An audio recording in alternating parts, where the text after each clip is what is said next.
Assalamualaikum warahmatullahi wabarakatuh. Perkenalkan, nama saya Ikra Tiaswini, nomor induk Taruni 572011337589, absen 22, kelas KLK 3D. Di sini saya akan membahas sedikit tentang bisnis logistik maritim di pelabuhan Indonesia.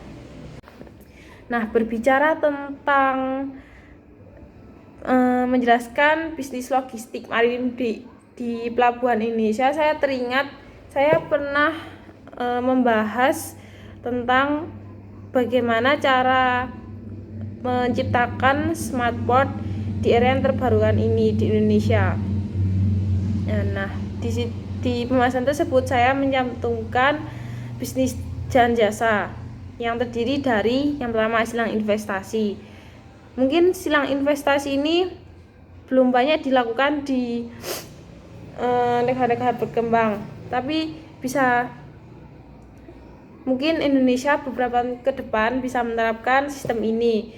Caranya dengan misalnya melakukan kerjasama antara negara dan negara maju dengan negara berkembang 1 tahun atau 2 tahun sekali, untuk istilahnya bertukar pikiran ya, sharing session,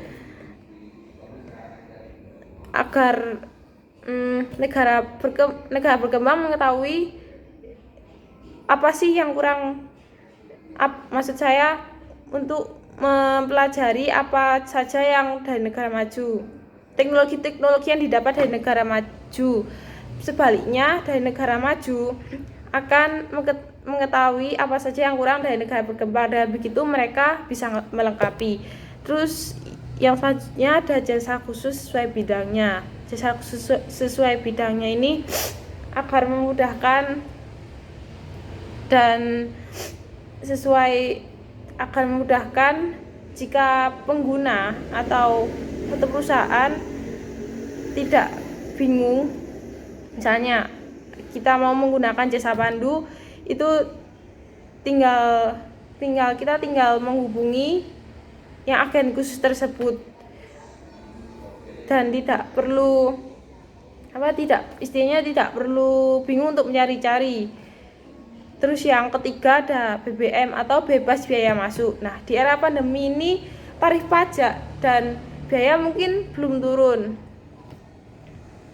Nah, maka dari itu pemerintah itu mungkin menerapkan adanya biaya tersebut bisa diturunkan atau tidak ada sama sekali, dan begitu akan mempermudah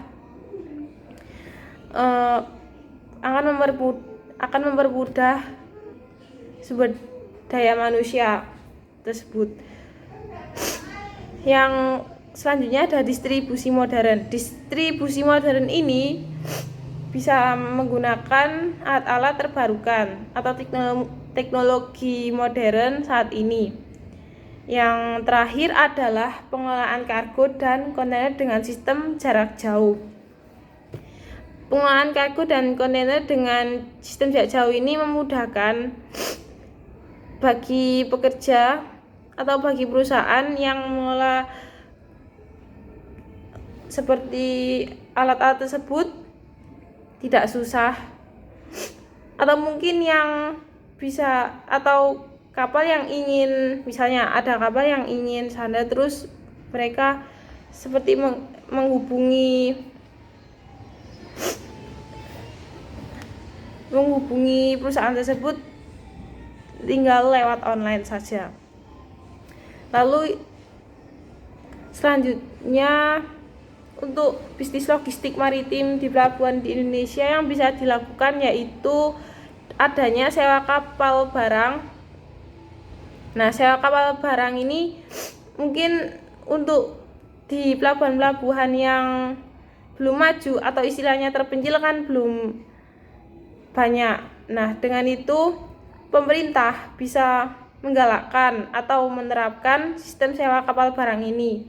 Mungkin yang saya ketahui, sewa kapal barang ini untuk di pelabuhan-pelabuhan yang besar ya pelabuhan besar saat ini. Nah, yang sedang tren sekarang itu diadakannya pembangunan program tol laut. Dan ini program tol laut dapat memperbaiki infrastruktur dan mungkin bisa juga untuk menghadirkan investasi bagi investor-investor dari luar negeri. Terus juga untuk menekan adanya biaya logistik yang sedang naik daun saat ini. Mungkin dari para investor di luar negeri dan investor dari Indonesia bisa bekerja sama untuk membangun adanya tol laut ini. Mungkin dari misalnya rancangan bangunannya gimana, terus untuk bahan-bahannya atau yang lain. Nah, itu tadi saya sedikit mengulang tentang bisnis logistik maritim di Pelabuhan Indonesia menurut pendapat saya. Selanjutnya saya akan menjelaskan dokumen-dokumen pendukungnya. Nah, saya akan melanjutkan yang tadi, dokumen-dokumen pendukung bisnis logistik maritim di Pelabuhan Indonesia. Menurut saya simpulkan sendiri dokumen-dokumen tersebut, yaitu resi gudang, bill of lading, cargo manifest, itu dokumen muatan yang akan diproses. Lalu cargo treasure, lalu ke dokumen kapal seperti Certificate of Registry, International Load Line Certificate, dan lain-lainnya. Terus ada juga seperti bukti keluar masuk barang, bukti barang masuk, kartu barang atau kartu persediaan.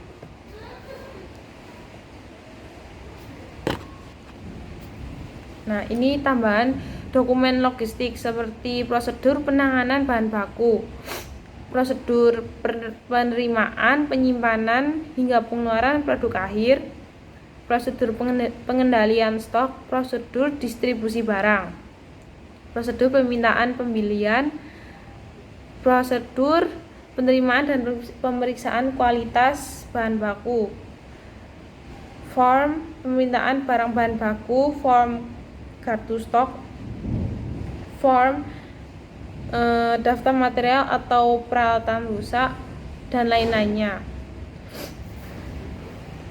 Mungkin itu dokumen-dokumen yang dibutuhkan atau dipakai untuk bisnis logistik di pelabuhan. Saya kira cukup sedikit penjelasan saya mengenai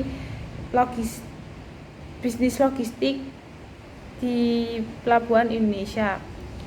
Jika ada salah kata, mohon maaf. Terima kasih. Wassalamualaikum warahmatullahi wabarakatuh.